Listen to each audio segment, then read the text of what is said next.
हम लोग निरंतर इस बात के ऊपर मनन करते हुए आ रहे हैं कि प्रभु हमें कैसे बनते हुए देखना चाहता है, और वो बातें जो प्रभु हमारे अंदर देखना चाहता है वो हम लोग मती रची सुसमाचार से लगातार देखते हुए आ रहे हैं। यीशु मसीह ने बहुत तरीके अपनाए अपनी बात को रखने के लिए हमारे सामने। कभी उसने शिक्षा देकर इन बातों को हमारे सामने रखा है, कभी उसने खुद उन बातों को कर कर हमारे सामने उन बातों को रखा है, कभी कभी किरदारों को लिखवाया, इस तरह से पवित्र आत्मा के द्वारा लिखवाया है ताकि वहां से हमारा ध्यान जाए कि हमें वो किस क्षेत्र में कैसे बनते हुए देखना चाहता है। अलग अलग तरीके उसने अपनाए हैं अपने संदेश को हमारी ओर देने के लिए, अपनी बात को हमारे तक पहुंचाने के लिए। मैं आपको निरंतर ये बात इसीलिए कहते हुए आ रहा हूं, जब भी हम बाइबल पढ़ते हैं उसको इस तरह से देखें कि प्रभु तूने ये क्यों लिखवाया है, इसका क्या मतलब है, इसमें से तेरी मेरे लिए योजना क्या है, इसमें मेरे जीवन के लिए संदेश क्या है। कुछ भी चीज प्रभु ने फालतू नहीं लिखवाई है, सब कुछ योजना के तहत है। पिछले दिनों में मैंने आपको बताया कि वो हमें विजयंत जीवन बनते हुए, विजयंत जीवन जीते हुए देखना चाहता है। और प्रभु यीशु को ये पता है ये तभी मुमकिन है जब लोगों को ये प्रकाशन हो कि सब कुछ उसकी अधीनता में है, सब कुछ के ऊपर वो अधिकार रखने वाला परमेश्वर है। क्योंकि हमें जब पता चलता है वो सामर्थी है, वो सारी चीजों पर अधिकार रखने वाला है, सब कुछ उसकी अधीनता में, तो हम भय और चिंता से मुक्त एक जीवन को बिता सकते हैं। सोच के देखिए, वो सर्जनहारा हमारे साथ है, अगर जो ये प्रकाशन हमें मिले और सब कुछ उसकी अधीनता में है तो फिर हमें डर और चिंता होगा क्या? नहीं, डर और चिंता में बिताया हुआ जीवन को हम जयवंत जीवन नहीं कह सकते। गलत तरीके के उसमें आकर गलत डिसीजंस लेने वालों को हम लोग एक जयवंत जीवन जीने वाला नहीं कह सकते। ये तो तभी मुमकिन है जब हमें ये प्रकाशन मिले कि प्रभु तू है कौन, तेरी महिमा को तू मुझे दिखा, तेरे अधिकार, तेरे सामर्थ्य के मेरे को समझा कि तू है कौन, क्या तेरे अधीनता में है। जब ये बात का प्रकाशन होगा तो हम भय मुक्त, चिंता मुक्त एक जीवन बिताएंगे।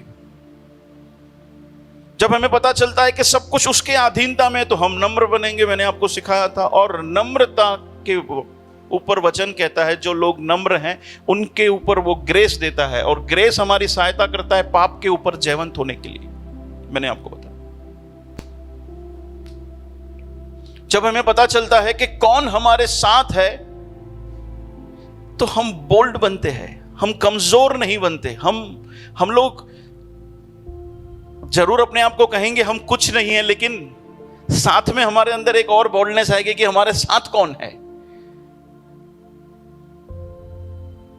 फिर हमें पता चलता है कि अगर जो वो सामर्थशाली परमेश्वर ने अगर जो हमें कुछ कहा है, वो जो आशा उसने दिया है, तो फिर वो हमें हर समय खड़े रहने के लिए हिम्मत देती है। ये सारी जयवंत जीवन जीना है इस तरह से। मुसीबतों के समय खड़े रहना। क्यों खड़े रह पाएगा भाई तू? जब तुझे ये पता चलेगा कि वो सामर्थशाली परमेश्वर तेरे साथ है और उसने जो कहा है वो सच्चा है। ये बातें तुझे आशा देगी और वो आशा तुझे बल देगी कि तू मुसीबतों के समय भी खड़ा रह सके। किसी कमजोर परमेश्वर ने हमें आशा नहीं दिया है।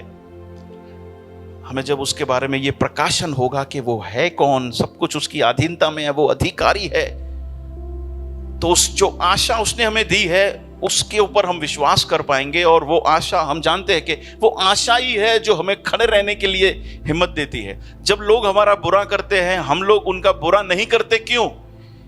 क्योंकि परमेश्वर के वचन हमको कुछ अलग आशा देते हैं। ये आशा के बदौलत है, ये उसके प्रेम के बदौलत है जो हम हमारे जीवन के अंदर खड़े रह पा रहे हैं और एक अलग स्वभाव दिखा पा रहे हैं। और मैंने बताया था आपको कि जब हमें पता चलेगा कि वो अधिकारी है, वो सामर्थ्यशाली है। इस बात का जब प्रकाशन हमें मिलेगा तो हमारे विश्वास के स्तर बढ़ेंगे, क्योंकि हमको पता चलेगा कि यार मेरा संभालने वाला परमेश्वर सामर्थी है। आमेन, हालेलुया। तो ये सब कुछ बात टिकी है, एक जयवंत जीवन जीने की बात टिकी है। इस बात का प्रकाशन मिले कि परमेश्वर के सब कुछ अधीन है, सब कुछ यीशु मसीह के अधीन है। इसीलिए मत्ती रचित सुसमाचार के अंदर 8वें अध्याय में हम देखते हैं कि हर एक घटना को उसने लिखवाया है, चाहे बीमारी हो, चाहे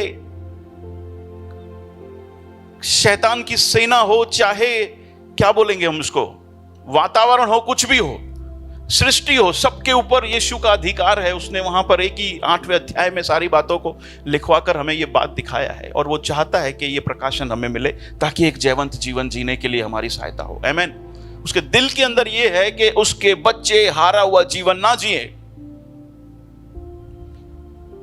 वो हमें जयवंतता से भी बढ़कर देखना चाहता है। अपने पड़ोसी को कहो, वो तुम्हें जयवंत जीवन बनते और जीते हुए देखना चाहता है। और अब बोलो, ये पता है कब होना है? जब उसका प्रकाश तेरे पे चमकेगा, जब तुझे पता चलेगा कि वो कौन है। हालेलुया। अब आज के संदेश की ओर जाते हैं। उसका प्रकाश हमें बल देता है खड़े रहने के लिए, एक जयवंत जीवन जीने के लिए, लेकिन उसका प्रकाश पाता कौन है, या फिर उसका प्रकाश किसको मिलेगा? यह है आज के शीर्षक, उसका प्रकाश किसको मिलेगा। आइए हम वचन से देखते हैं कि वो अपना प्रकाश किन लोगों पर उंडेलता है। आमेन। बगैर प्रकाश पाए हुए जयवंत जीवन जीना नामुमकिन है, लेकिन वो अपना प्रकाश किस पे उंडेलता है? मार्क की पुस्तक के अंदर लिखा है वो कारण जिसकी वजह से अपना प्रकाश वो उंडेलेगा या फिर अपना हटा देगा। मार्क 11 अध्याय 27 से लेकर 33 तक के वचन।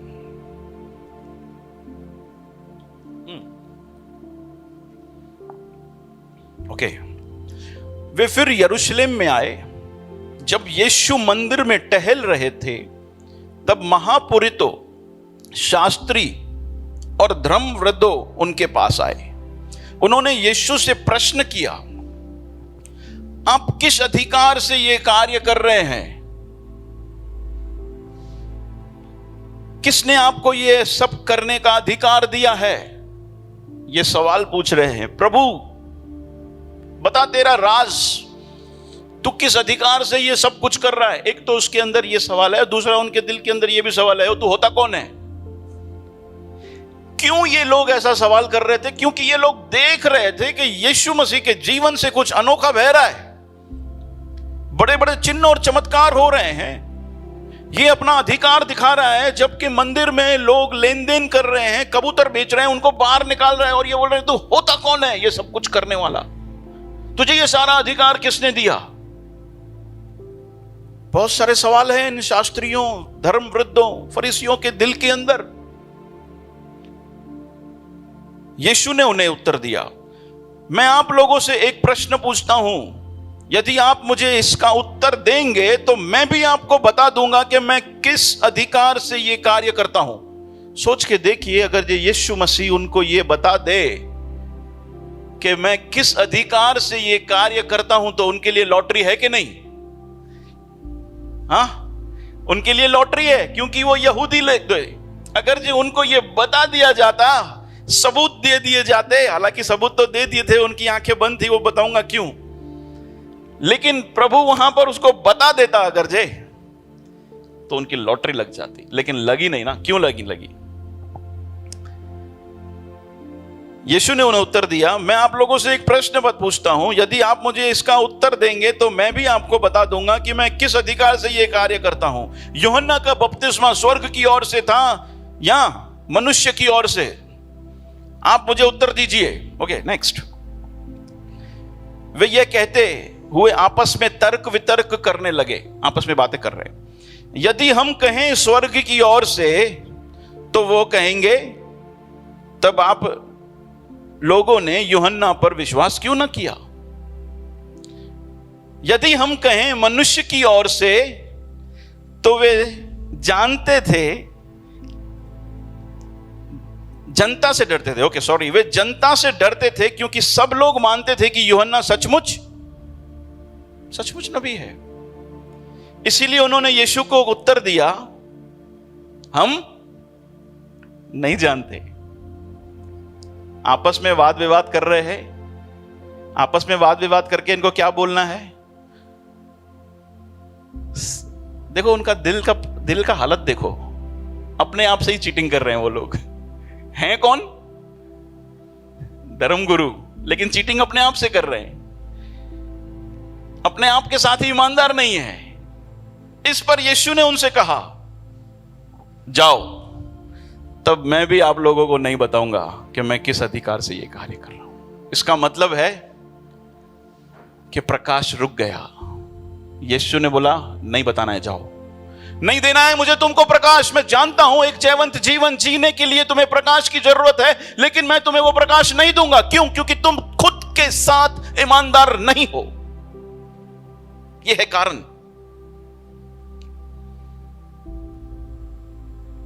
दो तरीके के मन रखने वाले तुम लोग हो, यह है कारण।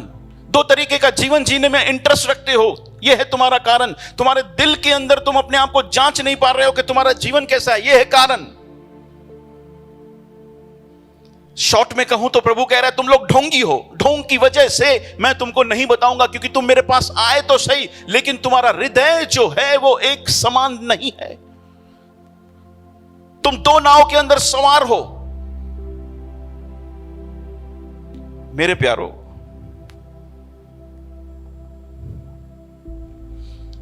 वचन साफ साफ कहता है कि उसका प्रकाशन कब रुक जाता है, जहां फिर कौन लोग पाएंगे, जहां फिर कौन लोग नहीं पाएंगे। कौन लोग नहीं पाएंगे? कौन लोग नहीं पाएंगे? जिनके मन दो तरीके के हैं, जो ढोंगी जीवन जीते, ढोंगी जीवन, जो अपने आप से ईमानदार नहीं है, जिनको दो जीवनों में इंटरेस्ट है। ये थे ना, यहां पर मैंने आपको अपनी ओर से तो नहीं बताया, वचन खोल के बताया कि प्रभु ने क्या बोला, नहीं बताऊंगा, जाओ ना। हमारा सवाल क्या है? भैया हम लोगों को प्रभु की इच्छा है जयवंत जीवन जीने के लिए। ओके, ये कब होगा? जब हम प्रकाशन पाएंगे। ओके, ये कब होगा? जब हम लोग साफ दिल रखकर प्रभु के पास आएंगे, एक ढोंगी बनकर नहीं आएंगे। तब नए नियम के अंदर फरीसियों और शास्त्रियों को यह खिताब मिला हुआ है।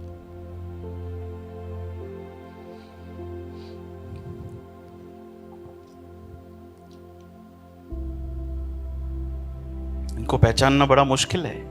मास्क पहने रहते हैं ये ढोंगी लोग, लेकिन परमेश्वर से कुछ भी छुपा हुआ नहीं है। मैं आपको इनके थोड़ा डिटेल में कुछ लक्षण बताना चाहता हूं कि ये ढोंगी लोग होते कैसे हैं, इनके बारे में कैसे पता किया जा सकता है। क्यों पता करना है? क्यों पता करना है भाई? क्योंकि वचन कहता है सावधान रहो ऐसे लोगों के साथ। वचन क्या कहता है? सावधान रहे। बोला कि नहीं प्रभु ने फरीसी और शास्त्रियों से सावधान रहे? क्यों? क्योंकि अगर जो तू उनके साथ संगति में रहेगा तो भी ऐसे बनता जाएगा। भाई एक स्पंज क्या होता है? स्पंज होता है ना, देखा, एक स्पंज को लाल कलर में डुबाएंगे तो क्या होएगा? दबाने पर लाल कलर निकलेगा। सिंधी में हमारे कहावत है, जेड़ो रंग तेड़ो, उल्टा बोल दिया, जेड़ो संग तेड़ो।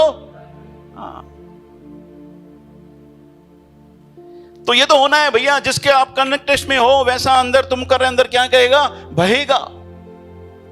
इसीलिए मैं आपके सामने ऐसे कुछ लक्षण रखना चाहता हूं ढोंगियों के, ताकि हम लोग सावधान रह जाएं। नहीं तो खास करके हम लोग वैसे ना बने। यह है मेरे दिल के अंदर कारण। देखो, ढोंगियों को परमेश्वर अपना प्रकाश नहीं देगा, वो एक हारा हुआ जीवन जिएंगे हमेशा। वो नहीं जी सकते एक जयवंत जीवन कभी भी। लेकिन उसके लक्षण क्या है? ये लोग दूसरों को एडवाइस देंगे, दूसरों को सलाहें देते हैं बहुत सारी, लेकिन जब उन बातों पर खुद का चलने का टाइम आता है तो उनको कोई भी इंटरेस्ट होता नहीं है। यह है एक ढोंगी जीवन। सलाह बड़ी बड़ी देंगे, यीशु मसीह ने क्या बोला? तुम ऐसे ऐसे नियम बना देते हो जिन पर लोगों का चलना, लेकिन खुद तो एक उंगली भी उस पर लगाते नहीं हो, हिलाते नहीं हो, चलाते नहीं हो। मतलब दूसरों को बहुत सारी बातें बोलेंगे, लेकिन उन बातों में उनका खुद का इंटरेस्ट होने वाला नहीं है। इनका पब्लिक में जो लाइफ है, इनका जो पब्लिक में बोली है, जब लोगों से बात करेंगे, अपनी महत्वाकांक्षाएं इस तरह से बताएंगे कि मानो कि यार ये लोग स्वर्गदूत है।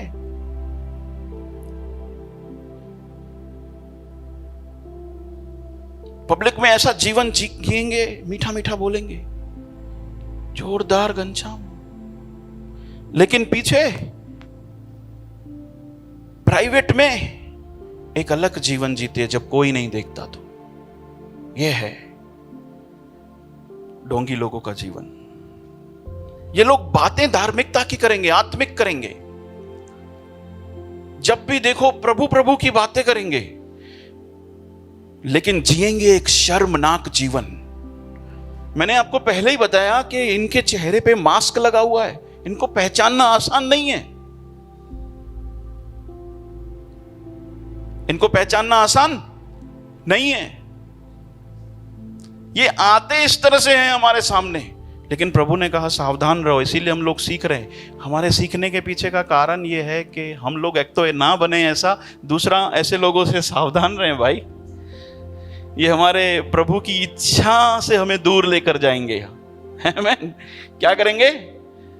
हमारी प्रभु की इच्छा क्या है? वो हमें जयवंत जीवन बनते हुए देखना चाहता है, लेकिन उसके साथ संगति में हम आते आते, प्रभु भैया इन लोगों के साथ संगति नहीं करने का भाई। ऐसे लोगों के साथ संगति अगर जो आप लोगों का खुद पे कंट्रोल नहीं है, तो आप उनके भाव में बहाते जा रहे हो, तो उससे अच्छा है कट कर दो भैया। बुरा लगेगा, लगने दो, वो तुमको बचाने नहीं आएगा उस दिन। वहां पर लोगों को खुश करने वाले मत बनो। ये लोग लोगों को खुश करने वाले बने थे, लोगों से डरने वाले बने थे। अरे भाई, लोगों को डरने और लोगों को खुश करने से रखो साइड में। आज बहुत सारे मैं देख रहा हूं मसीह लोग बाहर वाले लोगों के साथ मिलते हैं, तो फिर वैसे का वैसे वो भी जीवन बीतने लगते हैं। भाई तुम्हारे ऊपर कंट्रोल नहीं है, तो बेटर है उनसे कट करो। ऐसी दोस्ती, ऐसी यारी को कट करो। हाँ, अगर जो तुम उनको अपनी और खींचकर आकर्षक करने लगते हो तो ओके है,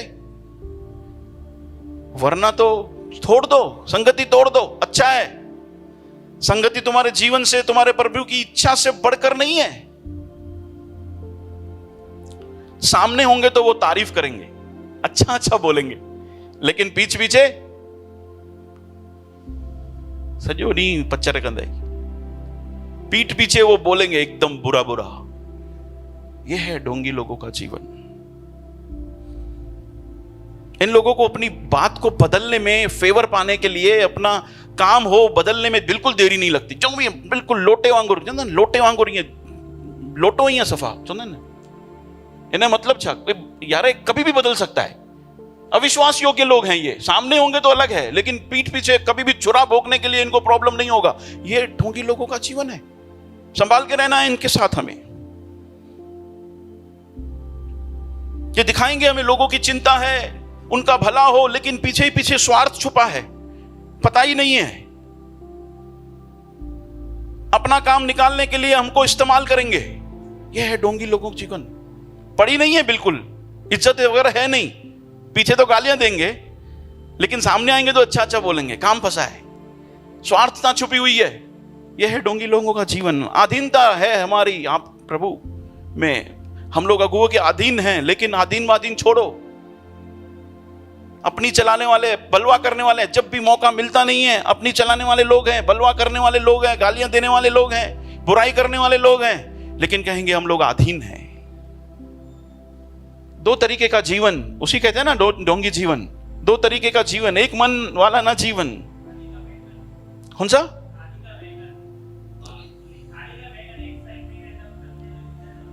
हाँ, ये नया एग्जाम्पल है भाई। अच्छा है, बैंगन मत बोला करो यार से प्रचार के बीच में। बैंगन बहुत पसंद है मुझे, पानी पीना पड़ेगा।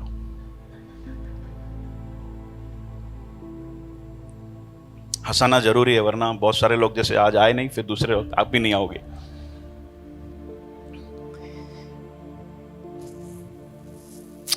रेपुटेशन की ज्यादा पड़ी है इन्हें, चरित्र की नहीं। चरित्र कैसा है उससे इंटरेस्ट नहीं है, रेपुटेशन होनी चाहिए, लोग तारीफ करने चाहिए। सच में तारीफ करें ना लोग, ऐसा हमें जीवन जीना है भाई। नालो थे उन्हें जलाए कम करना है भाई,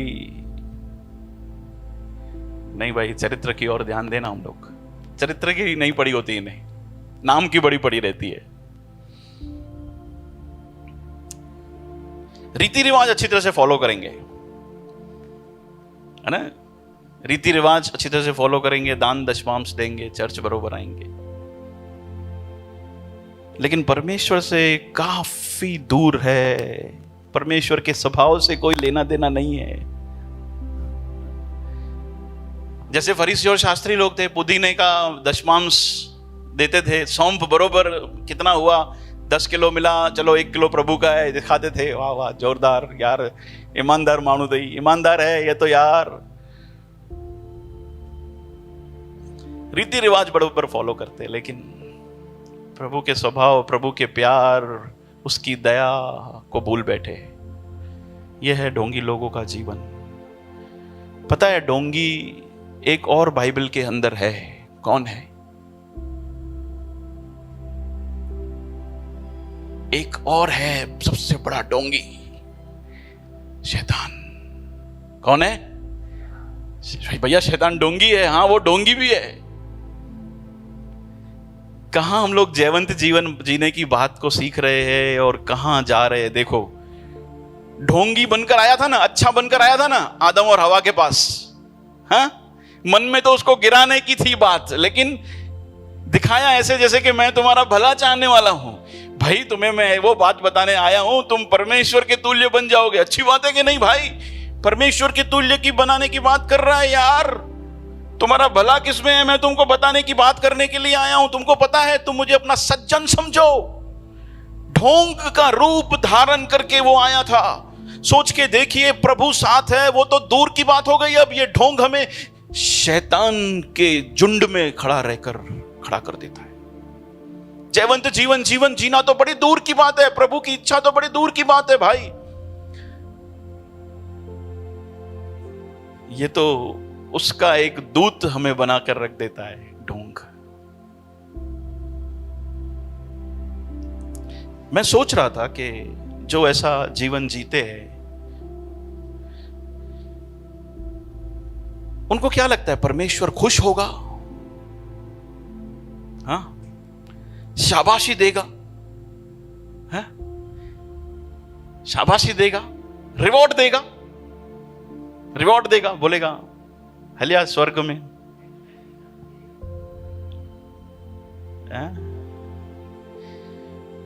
मत्ती 6 उसका 1 क्या कहता है?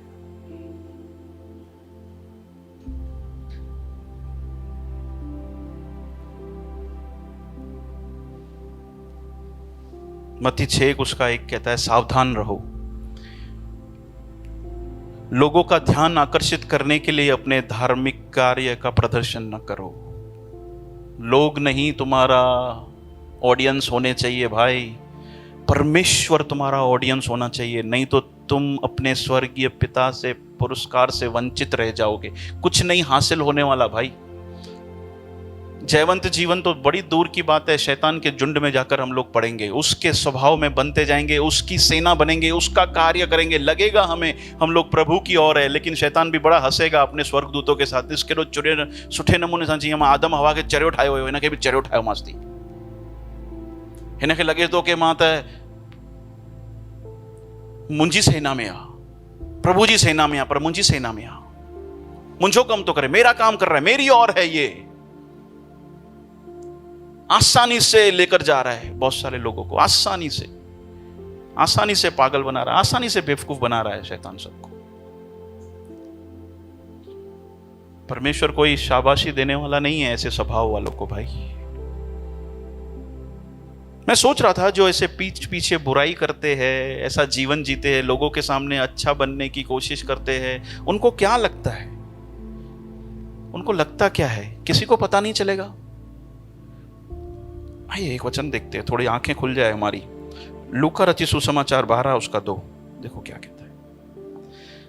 ऐसा कुछ भी नहीं जो ढका हुआ नहीं है, ऐसा कुछ भी ढका हुआ नहीं है जो उगाड़ा नहीं जाएगा, ऐसा कुछ भी छुपा हुआ नहीं है जो प्रकट नहीं होगा। वचन कहता है भाई एक दिन सब कुछ, जैसे मैं इस समय खुला खुला प्रचार कर रहा हूं, उसी समय उस दिन जो कोठरियों में जो पीछे जीवन जिया है, जो पीठ पीछे बुराइयां की है लोगों की, वो सब कुछ एक दिन सामने आने वाला है। सोच के देखिए कैसा होगा।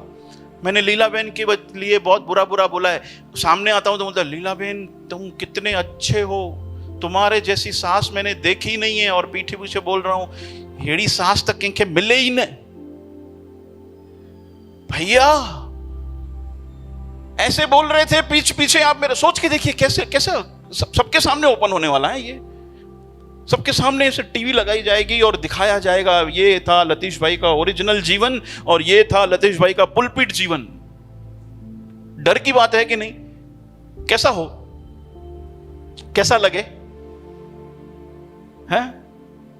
मोबाइल पर हम लोग जो duck duck duck duck duck duck करते हैं उस दिन सब ओपन होगा क्या? अरे यार कैसा लगेगा, कैसा मैं सोच रहा था लगेगा कैसा। दिल में क्या है, बुराइयां भरी पड़ी है, आगे हम अच्छा बोलते, लगेगा कैसे? मैं थोड़ी देर के लिए आंखें बंद करो ना, आंखें बंद करके सोचो क्या लगेगा। वो इंसान जब जिसकी बुराइयां की है तुमने, तुम्हारे सामने बाजू में ही खड़ा होगा, अभी तक तुमको वो अच्छा समझते हुए आया है, स्वर्गदूत समझते हुए आया है, उस दिन उसका कैसे हम लोग सामना करेंगे? क्या कहेंगे? कहेंगे क्या? डेंजर बात है मेरे प्यारों, बदलने की जरूरत है। ढोंगियों के बारे में बाइबल के अंदर एक बात लिखी है जो मैं समझता हूं अगर ये बात भी फर्क नहीं पड़ाती तो फिर तो बड़ी तकलीफ की बात है। क्या लिखा है? ओके,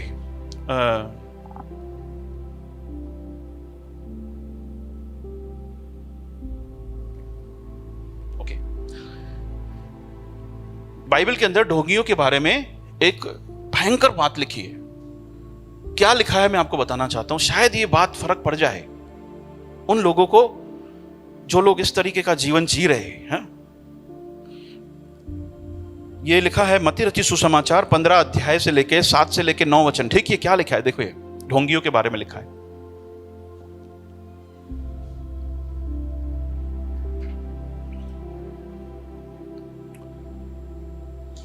ढोंगियों नबी यशाया ने यह कहकर तुम्हारे विषय में ठीक नबूवत की है। फिर से पढ़ता हूं, ध्यान दीजिए। ढोंगियों नबी यशाया ने यह कहकर तुम्हारे विषय में ठीक नबूवत की है, ये लोग मुख से मेरा आदर करते हैं। क्या करते हैं? मुख से मेरा आदर करते हैं, परंतु इनका हृदय मुझसे दूर है। ये व्यर्थ ही, ये डेंजर है, ये व्यर्थ ही मेरी उपासना करते हैं।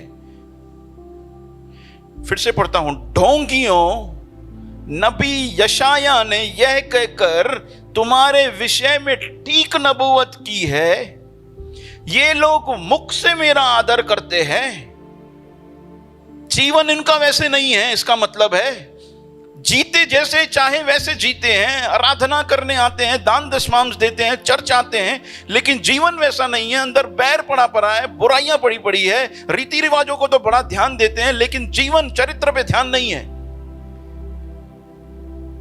परंतु इनका हृदय मुझसे दूर है। इसका मतलब यह है ये व्यर्थ ही मेरी आराधना करते हैं। क्या करते हैं? व्यर्थ का मतलब क्या है?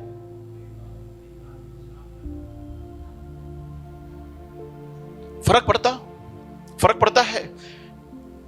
सोच के देखिए, अभी तक का हमारा पूरा मसीह जीवन जो है, प्रभु बोलता है वेस्ट,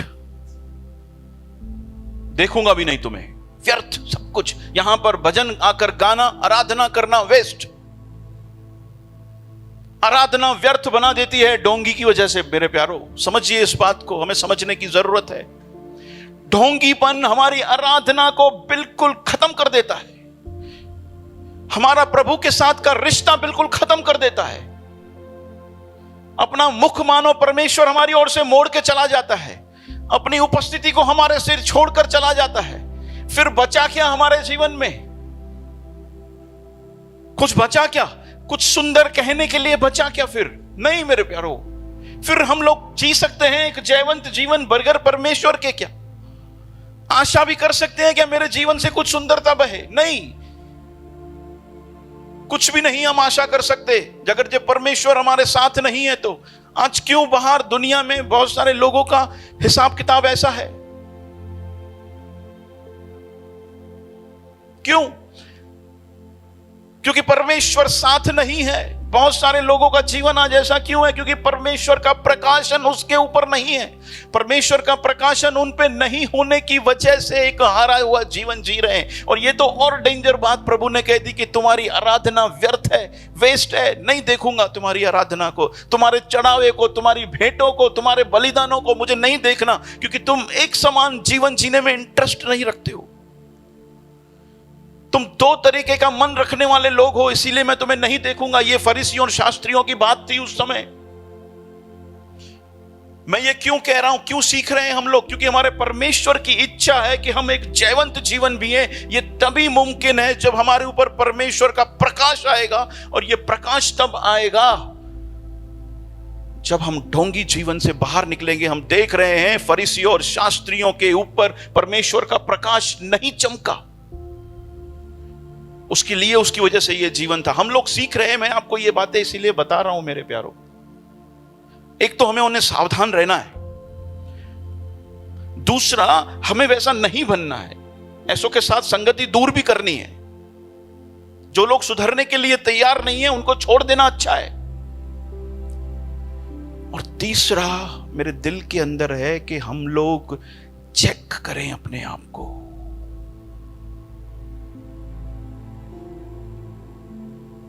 ये फरीसियों और शास्त्रियों के समान तो हमारा जीवन नहीं है, क्योंकि अगर ये प्रकाशन उनके ऊपर नहीं चमका, उनकी आराधना व्यर्थ है, तो हमारी कैसे होगी फिर?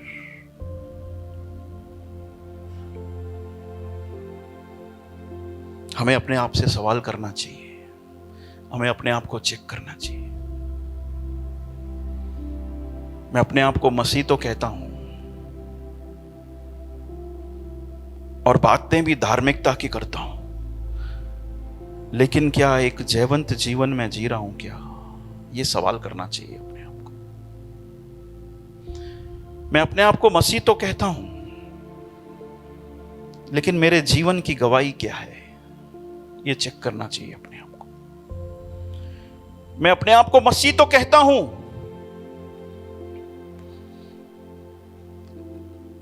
मेरी बोली लोगों के सामने और जब लोग सामने नहीं होते एक समान है क्या? चेक करना चाहिए। मेरा जीवन सबके सामने, मेरा जीवन अकेले में एक समान है क्या? मेरे लिए रेपुटेशन मायने रखती है कि चरित्र मायने रखता है? अपने आप को चेक करने की जरूरत है। मैं बातें धार्मिकता की बड़ी बड़ी करता हूं, लेकिन जीवन क्या शर्मनाक जी रहा हूं क्या? मेरा जीवन कैसा है? मैं धार्मिक हूं कि आत्मिक हूं? अपने आप को चेक करना चाहिए मेरे प्यारो। ये सारी जो बातें हैं ना, सुंदरता में तब्दील होती है जब प्रकाशन होता है, और परमेश्वर का प्रकाशन उन्हें मिलेगा जो ढोंग के जीवन को थोड़ा गंभीरता से देखेंगे, जो देखेंगे कि यार नहीं यार, इसकी वजह से तो मैं गया, मेरी गवाही गई, मेरी आराधना व्यर्थ, प्रभु का रिश्ता खत्म, प्रभु की ओर से कोई सुंदरता नहीं, घर के अंदर कोई सुंदरता नहीं, बच्चों के लिए कोई गवाही नहीं। सोच के देखिए, ये सब कुछ मायने रखेगा हमारे लिए। तो हम लोग जरूर इस टॉपिक के ऊपर ध्यान देंगे, अपने जीवन को चेक करेंगे, अपने आप से रोजाना सवाल करेंगे, अपनी बोली को चेक करेंगे। मेरा प्रभु, हम बोलते हैं बहुत बार हमारा प्रभु जो है वो यीशु मसीह है, लेकिन ऐसा होता नहीं। बहुत बार हमारा प्रभु सिर्फ बोलने के लिए यीशु मसीह है तो हमारा असलियत में प्रभु धन, लेकिन फिर भी हम अपने आप को यीशु के भक्त कहते हैं। ये गलत बात है, ये ढोंगी जीवन है।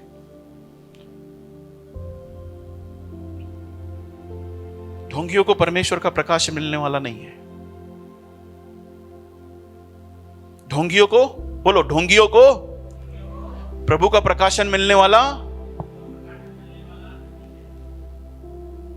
ढोंगियों को प्रभु का प्रकाश मिलने वाला नहीं है। मायने रखता है प्रभु की इच्छा। प्रभु की इच्छा है एक मैं जयवंत जीवन जीऊं। हालेलुया। ये तभी होगा जब उसका प्रकाश हमारे ऊपर आएगा। ये तभी होगा जब हम लोग अपने आप को चेक करेंगे, ढोंगी जीवन से बाहर आएंगे। परमेश्वर आज भी बदला नहीं है। बदल गया क्या? वचन कहता है वो आज और कल और युगान युगान एक समान रहने वाला परमेश्वर है। मैं इस बात को मानता हूं, हम लोग कमजोर हैं, लेकिन कमजोरी बराबर ढोंगपन नहीं है। अगर जो हम कमजोर हैं तो हम प्रभु के सामने कह सकते हैं हम कमजोर हैं, तो कम से कम लोगों के सामने वैसे पेश आए। अपने आप को ऐसा बड़ा या धार्मिक दिखाकर पेश आने की क्या जरूरत है भाई? क्या हासिल कर लेंगे हम लोग इस तरह का जीवन का? दो बातें याद रखना। ढोंगी जो है वो दूसरों को कभी भी धोखा नहीं देता। ढोंगी जीवन जीने वाला दूसरों को कभी भी धोखा नहीं दे सकता। भौतिक चीजों में दे पाएगा, लेकिन असली धोखा तो वो अपने आप को दे रहा है। ढोंगी अपने आप को धोखा देता है, दूसरों को नहीं। दूसरों से ज्यादा अपना खुद का नुकसान करता है वो। याद रखना, ढोंगी लोगों की प्रभु भी मदद नहीं करता और ना ही कर सकता है। मेरे बात को गौर से सुनो। ढोंगी लोगों की प्रभु मदद नहीं करता और नहीं कर सकता, क्योंकि वो खुद रुकावट है। वो खुद रुकावट है।